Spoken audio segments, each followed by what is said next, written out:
es un verdadero placer juntarnos con ustedes este martes en la tarde, 21 de abril del año 2015. Sentimos mucho placer y mucho gusto de poder reencontrarnos en el día de hoy, en esta hora de trabajo.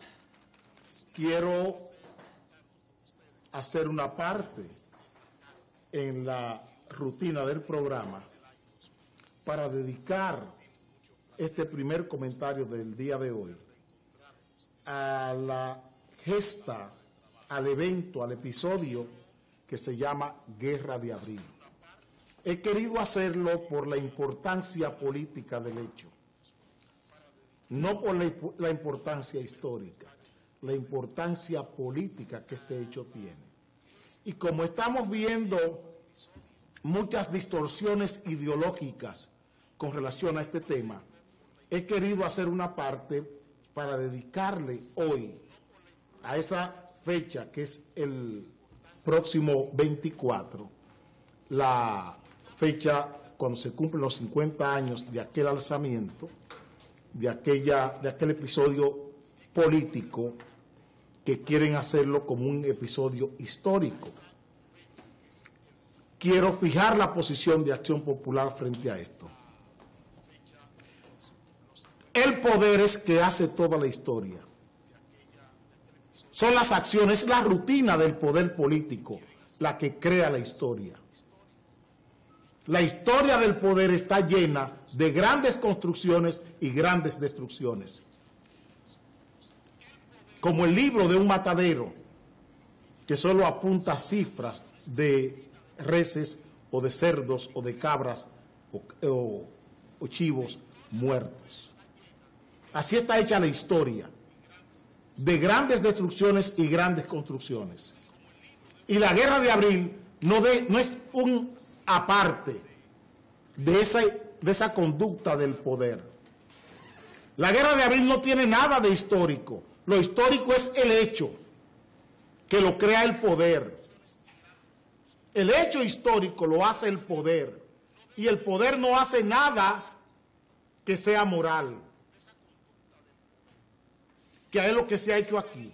Querer moralizar este hecho de abril.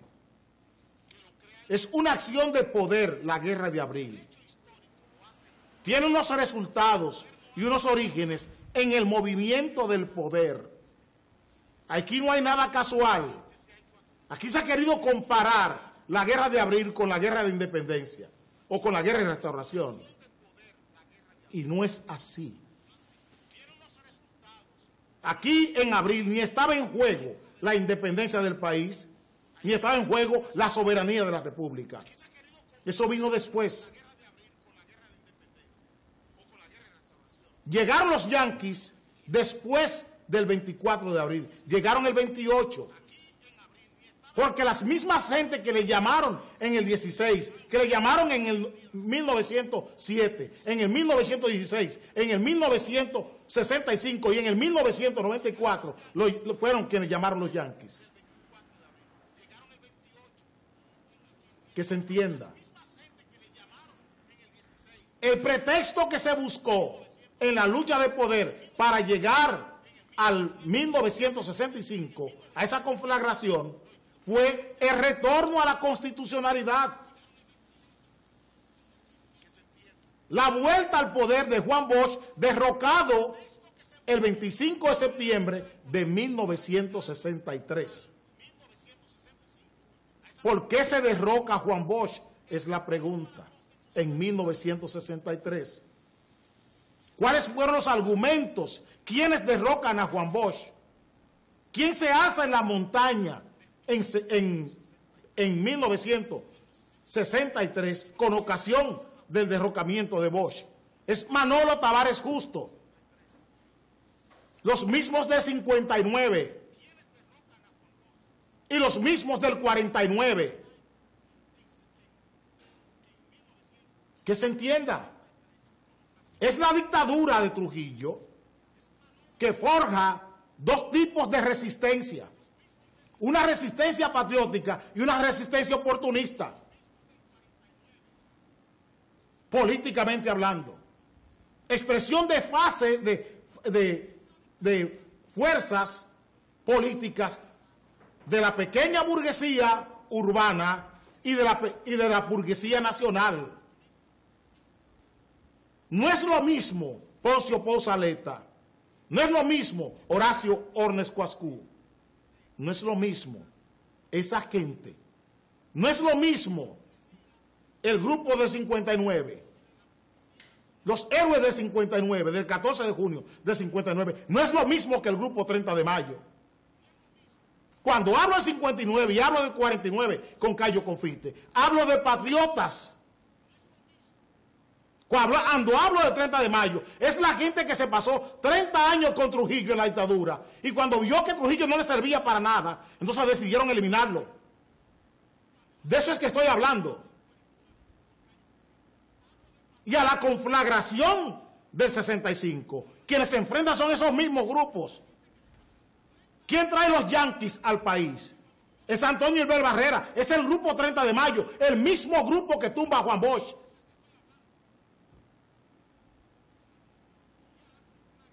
¿Por qué tumban a Bosch? Por lo mismo que mataron a Trujillo.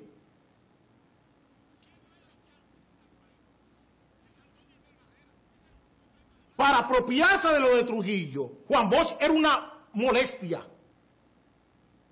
Pero han logrado apropiarse hoy, 50 años después de la revolución, tienen todos los bienes de Trujillo en sus manos. Los bienes del Estado, ¿en manos de quién están hoy? Del mismo grupo que mató a Trujillo y del mismo grupo que mató a Juan Bosch.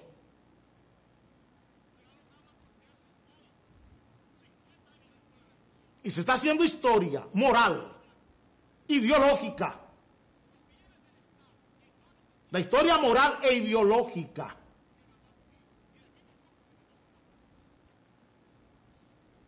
Historia ideológica, ideología histórica con un hecho político. Es una pequeña burguesía orientada por intelectuales de izquierda y una burguesía nacional que se pasó 30 años con Trujillo, gozando de las mieles de la dictadura, que se revela porque esa dictadura también le pone a ellos en riesgo cuando mata a Tabito de la Maza. Después de Tabito de la Maza, hacerle trabajos sucios a Trujillo. Con la muerte de Jesús de Galinde. Entonces entienden que Trujillo ya no le sirve. Esa es la historia del poder. Y ese mismo grupo que se pasa 30 años con Trujillo, viviendo las mieles de Trujillo, siendo interpósito en la manicera. ¿De quién es la manicera? Que era del Estado y de Trujillo. ¿De qué familia? ¿Quiénes tienen las empresas de Corde? ¿Quiénes tienen la Corporación Dominicana de Empresas Eléctricas Estatales? Es así que hay que ver la historia. No jugamos a un asunto moral, jugamos a la política. Y hoy vemos al Grupo Corripio, Isaac, hoy vemos al Grupo Corripio hablando de 50 años de abril. Y le ponen a ustedes dos caras, Rafael Fernández Domínguez y a Francisco Alberto Camaño Deñó. Ahí están. Le ponen a ustedes esas dos caras. Eso es abril. Y eso no es abril. Eso no es abril. Ni Camaño Deñó, ni Fernández Domínguez son abril. Son los dos grandes engañados por esos mismos grupos. Los mismos que engañaron a Poncio Pousaleta y a Horacio Ornes Cuascú. Los mismos que engañaron al grupo del 14 de junio. Y los mismos que engañaron a Juan Bosch.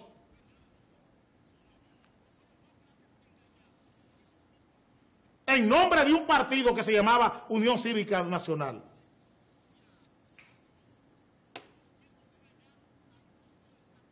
Permítame, por favor, cambiar de tema.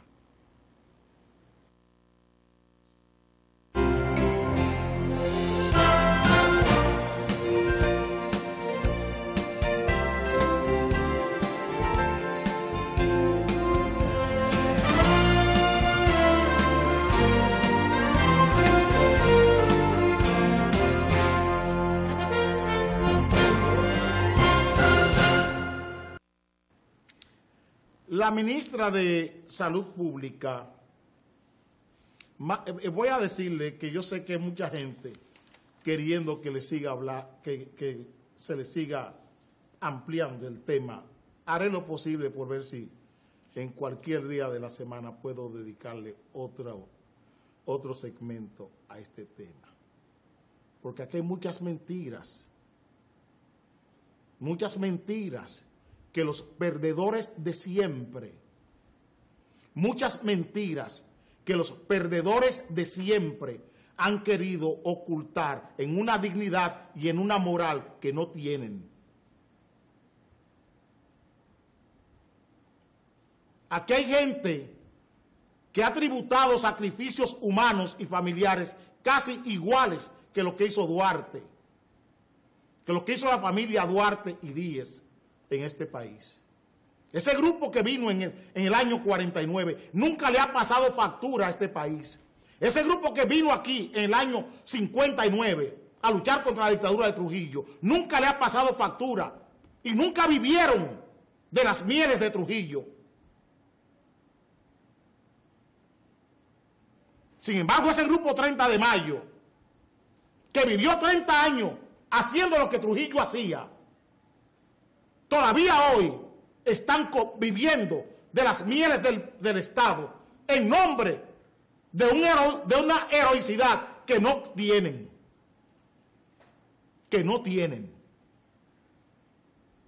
Más adelante discutiremos esos temas, porque piensan que aquí la historia la va a escribir Roberto Casá y Fran Moyapón, o el otro bandido historiador que anda por ahí que se llama Bernardo Vega.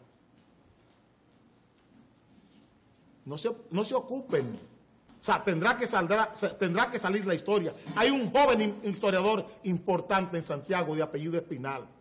Espero que él siga los pasos de gente como Betilio Alfao Durán, como Manuel Ubaldo Gómez, como José Gabriel García. Y esa gente que escribieron historia razonada, no historia ideológica del país. Se sabrá la verdad. ¿Por qué no quieren que se investigue lo que pasó en Palmasola? Que fue el verdadero primer intento para evitar que Juan Bosch llegara al poder en el año 62, 28 de diciembre del 62, 8 días después de las elecciones del 20 de mayo. ¿Por qué ese periodo entre el año 62, del 18 de enero del 62, que Balaguer entrega el poder al triunvirato del 30 de mayo, a los héroes de mayo, del 18 de enero del 61, del 62, ese periodo del 18 de enero del 62 hasta el 24 de abril del año 65, porque ese periodo nadie lo estudia aquí, para que ustedes vean cómo los héroes de mayo se apropiaron de todas las tierras del país, junto con el grupo Vicini y con el grupo Bonetti. La misma gente que se pasaron 30 años agazapados en la dictadura de Trujillo y haciendo grandes fortunas. Tendremos tiempo de sentarnos a discutir la historia verdadera de esta nación. La historia verdadera de esta nación, desde la dictadura hasta hoy. Que aquí se escribe la historia, lo que quieren los grupos de poder. Esa es la historia que aquí se escribe, la que quieren los grupos de poder.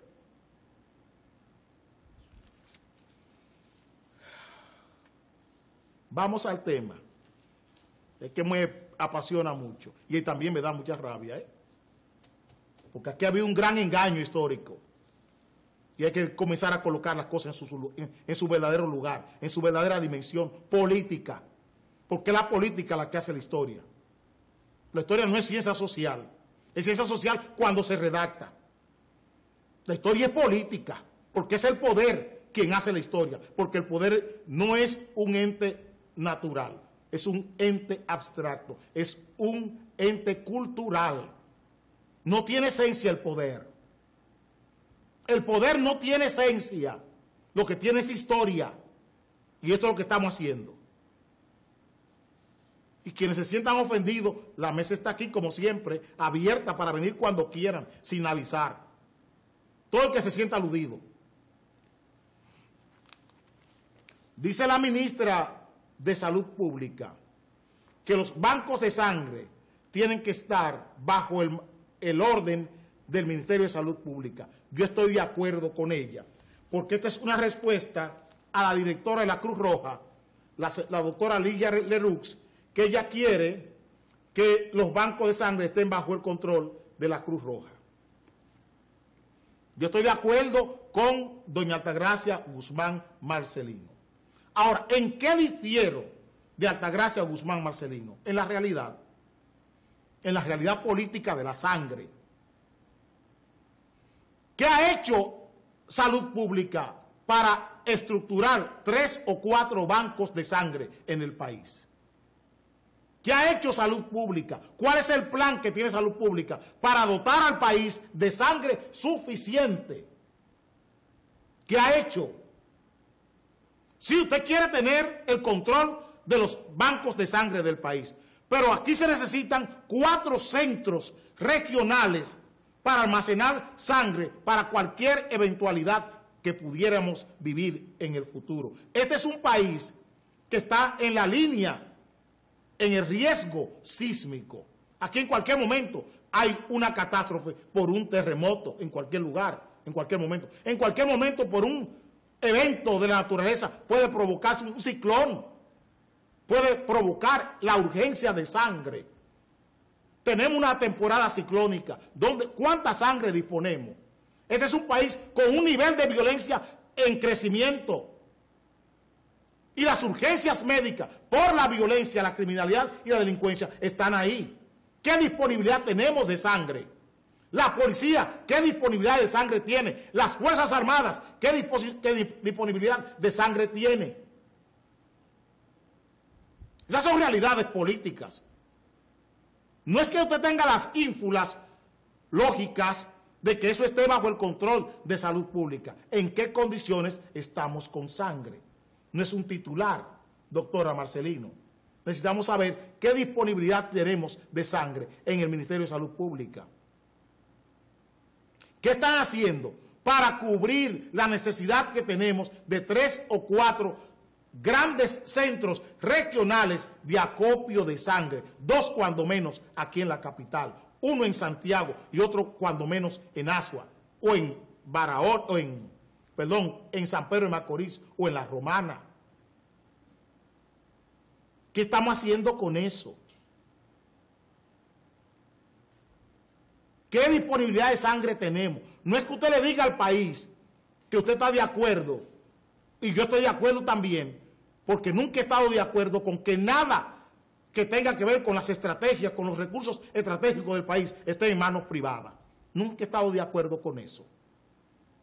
Por eso soy opuesto a todas las privatizaciones, a todas, sin excepción.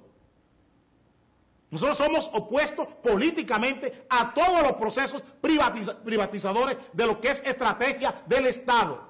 El agua, la energía eléctrica, los aeropuertos, los puertos, eso no puede estar en manos privadas. La sangre no puede estar en manos privadas.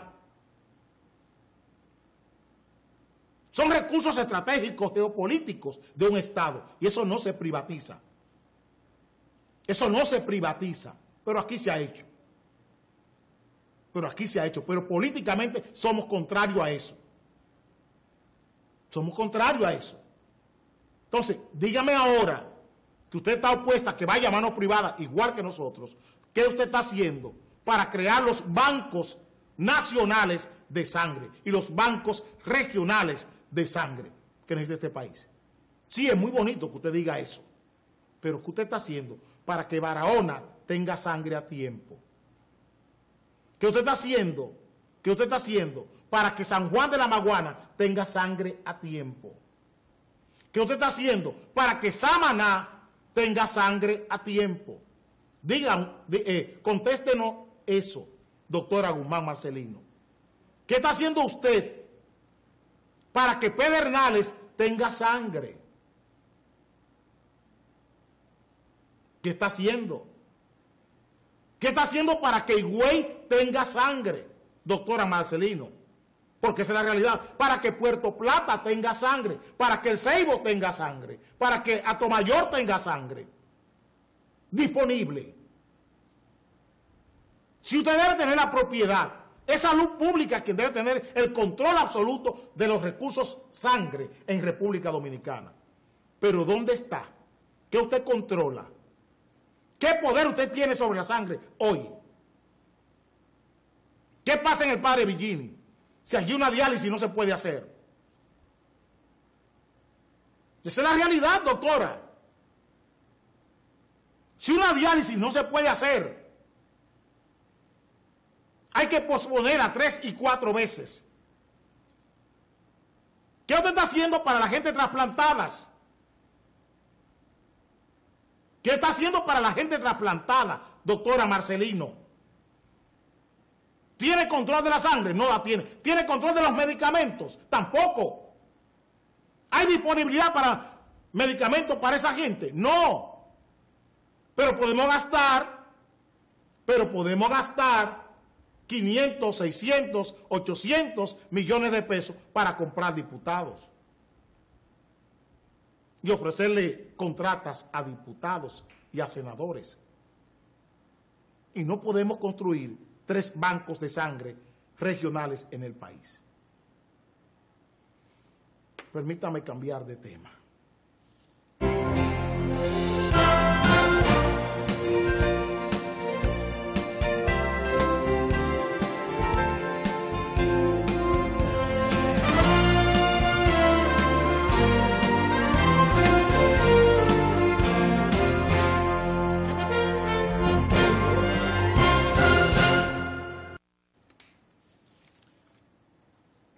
Aquí dice el periódico Hoy de hoy: legisladores leonelistas desafían comité político, no votarán por la reforma. Eso dice el periódico. Nosotros hemos tratado este tema muchas veces. Sófocles, ese gran pensador e intelectual griego, escribió varios libros. Uno de esos libros es Antígona. En Antígona, el protagonista de la obra Antígona de Sófocles, he puesto ese ejemplo muchas veces, obedeciendo a la libertad de su conciencia o a la objeción de su propia conciencia, decide por su propia conciencia ir contra las leyes de la ciudad y estructurar su propio orden jurídico para ese país, para esa ciudad, Antígona. Eso hace ese dirigente político en la obra Antígona de Sófocles. Él obedece a su propia conciencia, a su propia objeción y a su propia libertad de conciencia. Y toma la decisión de reformar todo el proceso jurídico de la ciudad de Antígona. Es lo mismo que ha hecho Danilo. Con su propia conciencia, como tribunal, porque eso es lo que ha hecho Danilo Medina. Usar las evidencias privadas de su propia conciencia como tribunal, para que ese tribunal, que es su propia conciencia, juzgue su comportamiento. No estoy yendo a un video que están pasando en las redes sociales de Diurca Pérez con la entrevista que le hicieron cuando Danilo en el 2012 aspiraba a ser presidente, que dijo que él nada más le interesaba ser presidente una sola vez y que él nunca se reelegiría. Yo no voy a entrar en eso. Nosotros jugamos a la política pura y dura. Los argumentos de nosotros son argumentos éticos los que usamos para hablar de las cosas. No hacemos juicios morales. Lo que él dijo en aquel momento a nosotros no nos importa. A nosotros nos importa el hecho político. Danilo Medina se ha basado, hoy el mismo periódico lo confiesa. Aquí está. Eso es hoy. Danilo se dio a las encuestas y a los reclamos. ¿Los reclamos de quiénes? Mírenlo aquí. Aquí hay un reclamo y una justificación hoy. Empresarios creen reforma refleja el sentir de la población. ¿Quiénes son esos empresarios? Empresarios que son gente que negocian permisos otorgados por el señor José Ramón Peralta. Ese señor que está a la derecha de ustedes, Excel Bae, que es de la Federación de Pequeñas y Medianas Empresas de Santo Domingo y Herrera, es un dirigente del PLD que aspira a diputado. Ese que está aquí, ese que está ahí, es de la gente de Danilo, que aspira, y de Ignacio Méndez, de ahí de Herrera, que aspira a diputado. Son funcionarios de Danilo que son empresarios. Es su propia evidencia privada, el reclamo de su propia evidencia privada, la que ha servido de soporte para que Danilo quiera modificar la Constitución. Su propia libertad de conciencia es su tribunal, su propia conciencia. Él no ha oído las razones ajenas, las evidencias ajenas. No ha tenido la valentía de rendirse hacia las evidencias o frente a las razones que sean más poderosas que las que él tiene. Él no ha entendido el mensaje que la iglesia le está mandando. Él no ha oído eso. Y la iglesia no es un partido político. La iglesia es poder y es autoridad legítima. La iglesia es poder y es autoridad legítima. Tan legítima como el Congreso de la República. Si no, vayan a ver qué pasa en las procesiones de Viernes Santo y en las procesiones de Domingo de Ramos. ¿Qué pasa con el Papa cuando llega a un sitio? ¿Cuántos millones van a verle? ¿Qué otro político, qué dirigente político consigue que vayan 6, 7, 10 millones de personas a verlo a un sitio? ¿O eso no es legitimidad? ¿O eso no es legitimidad? Lo que tiene la iglesia. Danilo Medina ha oído su propia conciencia. ¿Y qué están haciendo? Esa conciencia de Danilo. Las encuestas. ¿Cuáles encuestas? Esta mañana explicaba cómo el señor Rafael Acevedo, el dueño de la empresa Gallup, ha hecho las encuestas en común acuerdo con Rubén Bichara, por un favor que Rubén Bichara le hizo a su hijo, con mover las plantas a carbón de Asua y traerlas a Baní. Y le pido al señor Rafael Acevedo que me diga que es mentira. Que es mentira lo que estoy diciendo. Al dueño de Gallup. Yo no juego al rating. Yo juego a la política. ¿Y qué quiere ahora Danilo Medina? Fíjese a ver si ese está actuando igual que el héroe de Antígona de Sófocles, que están amenazando a diputados y a senadores con expulsarles del partido. Y cuando la libertad de conciencia y la libertad y la opción de conciencia permite que usted le quite derechos a otro. Para usted ver hasta dónde estamos llegando. Usted expulsa un diputado del PLD o expulsa un senador del PLD y ese senador solo tiene que ir al Tribunal Superior Electoral y elevar un recurso de amparo para que esa expulsión muera. Porque están tan ensoberbecidos, hay tanta soberbia política, tanta soberbia del poder, que entienden que aquí no hay reglas. Eso es lo que ha hecho Danilo Medina, ir contra todas las reglas del país, en nombre de su popularidad ficticia, con evidencias falsas. Con evidencias falsas. Ir contra todas las reglas y el orden de la sociedad. Eso es lo que ha hecho Danilo Medina. Eso es lo que ha hecho Danilo Medina, igual que el héroe de Antígona de Sófocles. Sí, premio al congresista bueno y castigo al congresista malo. Es premio y castigo el recurso de poder de Danilo. Premio al que se porta bien y castigo al que se porta mal. Pero se olvida de que ese poder que él tiene un límite en el Tribunal Superior Electoral. Él podrá expulsar a esos diputados, podrá expulsar el comité político, podrá tomar esa decisión, pero esa decisión nunca será vinculante, democráticamente hablando, porque es recurrible en el Tribunal Superior Electoral. Usted no puede votar a nadie porque actúe según su conciencia. Si su conciencia no daña a otro, usted no puede expulsar a nadie si su conciencia no daña. Esa es la realidad. Si cuando usted ejerce el derecho de conciencia, usted daña o pone en peligro los derechos de otro, entonces usted no está ejerciendo libertad de conciencia, señor presidente.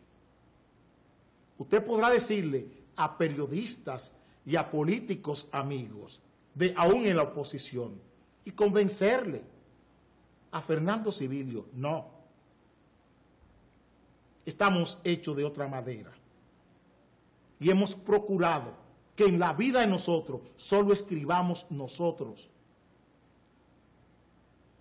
En la vida de nosotros, en la vida política nuestra, solo escribimos nosotros. Nadie puede escribir en la historia ni en el libro político mío.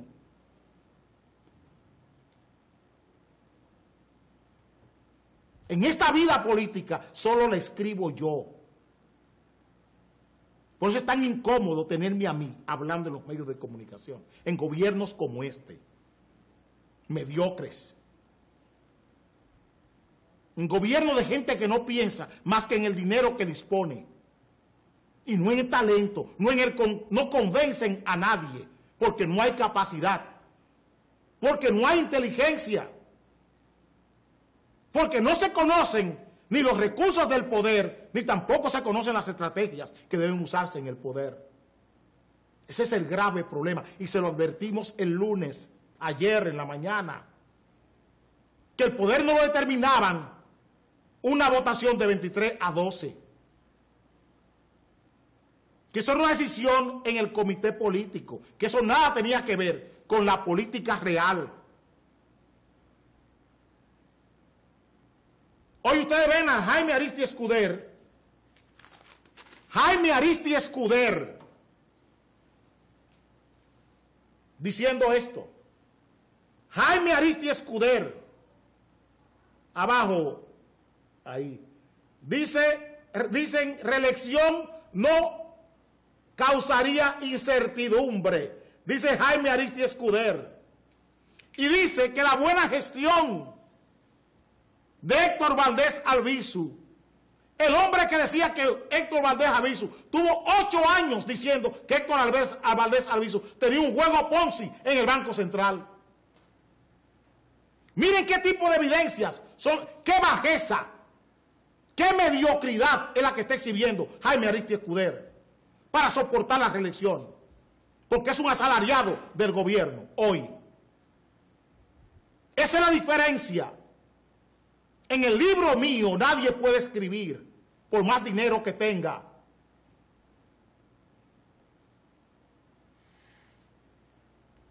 Un gobierno que tiene la banca en contra hoy, ¿por qué Finjus no quiere la reelección? Pregúntale a Jaime Aristi, ¿por qué Finjus no quiere la reelección? Porque Finjus representa los sectores financieros del país. ¿Por qué Servio Tulio está hablando en contra de la reelección? Y mira lo que está haciendo Jaime Aristi. 8 años criticando a Héctor Valdés Albizu. Y hoy está diciendo que es un dechado de virtudes. Es esta gran estafa intelectual la que estamos viviendo. Es esta gran estafa intelectual la que nos ha traído aquí. esta estafa intelectual. Eso cuando vemos a técnicos, gente que se supone con capacidad, vendiendo su lengua, vendiendo su pluma, vendiendo su lengua, vendiendo su lengua al mejor postor. Y es Sófocles y Antígona lo que estamos viviendo. Estamos regresando en la historia cientos de muchos siglos, 28, 29 siglos atrás nos hemos devuelto. Y es eso lo que estamos estableciendo como precaución. No somos enemigos de la reelección. Lo que pedimos es que los medios que se busquen para alcanzar ese fin sean medios decentes. Eso es lo que exigimos. Nunca hemos sido contrarios a la reelección, porque no somos hipócritas. Esta es una sociedad que vive llena de reeleccionistas por doquier. Pero esos reeleccionistas todos buscan las reelecciones con las peores artes habidas y por haber. Vayan al Comité Olímpico Dominicano para que vean si la reelección es buena o no. Pregúntenle a Luisín Mejía si la reelección es buena o mala. Vayan a todos los gremios. Pregúntale a Pepe Abreu, pregúntale a Jacobo Ramos si la reelección es buena o mala. Vayan a los sindicatos, pregúntale a Juan Ubiere si la reelección es buena o mala. Pregúntale a Antonio Marte si la reelección es buena o mala. Nosotros no jugamos a esa hipocresía. Vayan a los partidos políticos para que vean los dirigentes eternizarse en los mismos cargos. Y están hablando en contra de la reelección. Nosotros no tenemos la reelección como principio político. Nosotros jugamos a la ética. Búsqueme las mejores artes para reelegirse y Fernando Civilio le apoyará. Los delincuentes, los dueños de pandilla, se someten al escrutinio para alcanzar los rangos en las pandillas. Junto con los demás, con sus códigos. Eso es lo que respeto. Merecerse lo que usted anda buscando. Que usted se lo merezca. Con buenas artes. Con medios decentes. No con medios indecentes. Usted no puede coger y comprar una encuestadora. Porque el hijo del dueño de esa encuestadora. Porque el hijo de Rafael Acevedo tiene un proyecto de vinicultura ecoturístico en Asua. Y donde se va a instalar la planta a carbón originalmente, daña ese proyecto del hijo de Rafael Acevedo. Moverlo a cambio de que esa encuestadora le sirva al gobierno y traerla a Catalina. Y esa es la encuesta que usted me va a decir a mí para convencerme de que usted es un hombre popular. Vaya al carajo. Permítame cambiar de tema.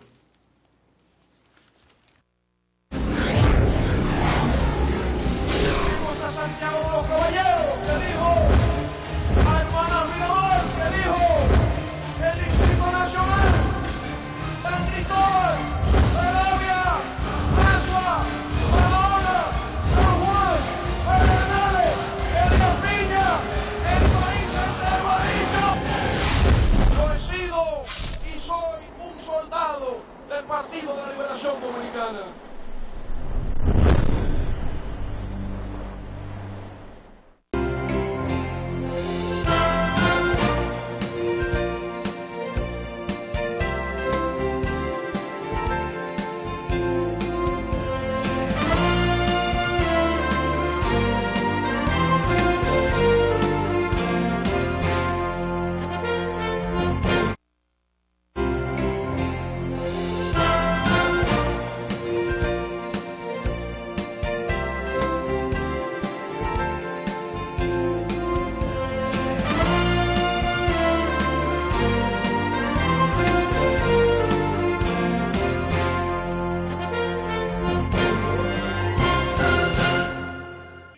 Te lo dije, con Levapen estás como un toro. Levapen te pone bien.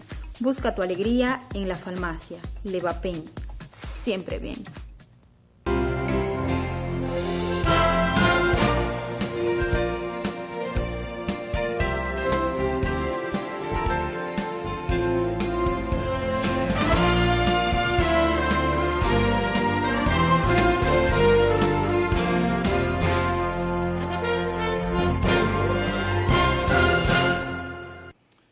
Dice el periódico El Día de hoy, según declaraciones de la comisión que tiene a mal redactar la ley de partido, que está cerca, ley de partido podría estar muy cerca de aprobación.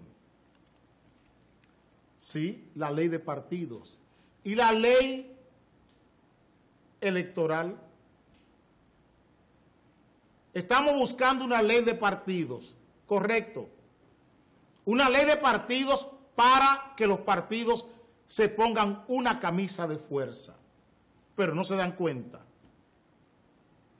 El poder político y social le pondrá con esa ley una camisa de fuerza a los partidos políticos. Y los partidos políticos serán a la carta, serán según el deseo de los grupos de poder del país. Oigan bien lo que estamos diciendo, para que ustedes entiendan por dónde vamos. Todos estos procesos de reforma política los están formulando los grupos de poder para poder tener control del espacio político, del espacio electoral y del espacio demográfico del país. Esta ley no busca adecentar los partidos. Esta ley no busca adecentar los partidos, y ustedes lo verán. Esta ley lo que busca, el poder, es tener partidos políticos a la carta, igual que como hicieron con la justicia, igual que lo que hicieron con la justicia, con la reforma a la justicia, como hicieron con la reforma a la seguridad social, la reforma a la ley eléctrica, al mercado eléctrico. Es lo mismo, que se entienda claro, es Agripino Núñez Collado quien está al frente de esto. Y todo lo que Agripino le pone la mano, se pudre. Agripino Núñez Collado tiene una mano política podrida. Todo lo que Agripino le pone la mano, se pudre. No le sirve a la sociedad. Y esta ley de partidos lo que busca es hacer partidos políticos a la carta, hacer partidos políticos como quiere el sistema de poder político y social dominicano. Que se entienda. Por eso no hablan de la ley electoral. Una ley electoral anticuada, que no se compadece con la realidad de la Junta Central Electoral. ¿Por qué no aprueban la ley electoral? Para dejar a Roberto Rosario con las manos atadas. Eso es lo que está buscando el poder político y social. Dejar a Roberto Rosario Márquez con las manos atadas. Porque todavía ahí se habla en la ley electoral de la Cámara Administrativa y la Cámara Contenciosa, cosas que no existen. La Cámara Contenciosa es el Tribunal Superior Electoral. El Tribunal Superior Electoral le quitó la Cámara Contenciosa a la Junta Central Electoral. Sin embargo, todavía en la ley se habla de una Cámara Contenciosa y una Cámara Administrativa que divide la Junta. Y eso hay que resolverlo. Hay acciones que la Junta debe tomar, que deben ir junto a la ley de partido en la ley electoral. Hay reglamentos de la Junta Central Electoral sobre la ley de partido que tienen que ir o tienen que instruirse en la reforma a la ley electoral. Entonces estamos haciendo una ley de partido en el aire que no se puede aplicar, que se aplique antojadizamente cada vez que el poder quiera. Porque no se está mirando a los ciudadanos al momento de crear esta ley de partido. Se están mirando la conveniencia de los grupos de poder. Es la misma reforma al sector financiero que se hizo en el año 2002 a favor de los bancos.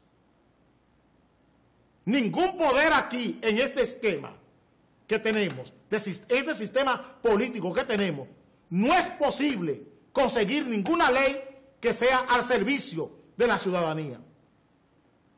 Se lo estamos diciendo, y mucho menos con Agripino Núñez, porque todo lo que hace Agripino Núñez es para negar derechos a los ciudadanos. Todo lo que ha hecho hasta hoy, el maestro del diálogo, como le dicen, el maestro del diálogo, y ustedes pueden llamarle como ustedes quieran, para nosotros no. Los grandes daños sociales que tiene esta democracia se le deben a las manos puercas de Agripino Núñez Collado. Todo lo que estamos padeciendo hoy, que en el sistema financiero, ustedes se lo pueden agradecer a Agripino Núñez Collado, con el sistema eléctrico, con la ley de seguridad social. Todo eso es Agripino Núñez Collado. El sistema de pensiones es Agripino Núñez Collado. Todo ese proceso de privatización, todo ese despojo del patrimonio público y llevado a manos privadas, agradézcanselo a Agripino Núñez Collado, que fue quien dirigió todo ese proceso. Se lo estamos diciendo para que lo sepan. Esta enajenación ciudadana que tenemos, agradézcansela al señor Agripino Núñez Collado. Y ustedes verán, recuerden la reforma y todas las leyes que se hicieron con ocasión de la sentencia del Tribunal Constitucional. Miren todos los problemas que tenemos. Es ese mismo útero el que lo ha parido. Es ese mismo útero, es esa misma vagina de donde ha salido toda esa suciedad. Permítanme cambiar de tema.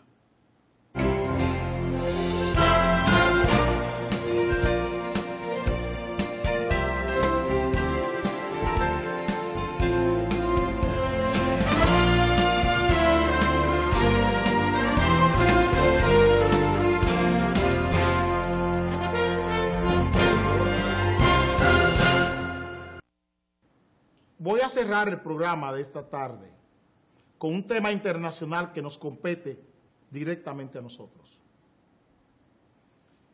Miren lo que trae esta tarde el periódico El Nacional. Este no era un tema de lo que pensaba tratarlo, pero por la importancia que tiene a nivel nacional, lo voy a hacer.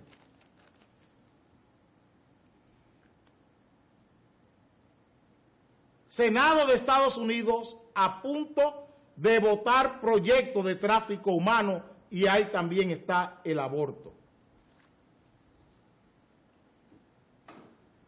El Senado de los Estados Unidos está a punto de aprobar un proyecto de ley que tiene que ver con el aborto, con la inseminación artificial, o sea, con toda esa clínica de fertilidad, con todo el tráfico de órganos de seres humanos, para conceder derechos. Señores, todas las creencias son legítimas hasta tanto no se daña a otro ser. Repito, todas las opiniones, todas las creencias son legítimas hasta tanto usted no daña otro ser. Es ética, no estoy hablando de asuntos morales. Usted tiene derecho a ser satánico, a participar en un rito satánico, tener creencias satánicas, siempre y cuando usted con su creencia satánica no dañe a otra gente, no haga daño a otro ser, porque eso es lo que es pecado. El pecado es lo que daña a otra gente, lo que escandaliza a otra gente. Eso es lo que es pecado. Y en Estados Unidos, miren lo que se está haciendo, legislar para darle soporte al daño a otros. Eso que usted está mirando aquí, Toda esta promoción a través de organizaciones no gubernamentales para el aborto, pastilla anticonceptiva, el uso de condón, está ligado a esto. El aborto. Hoy ayer el Tribunal Constitucional se reservó el fallo en el tema del aborto.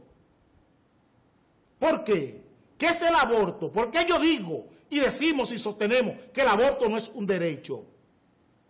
Porque cuando usted ejerce el aborto, usted le está haciendo daño a otro y usted no le ha pedido permiso a ese. O no existe. Si hay que hacer un aborto es porque lo que está ahí está vivo y existe. Y usted está haciendo un daño a una vida. Usted está haciéndole un daño a una vida.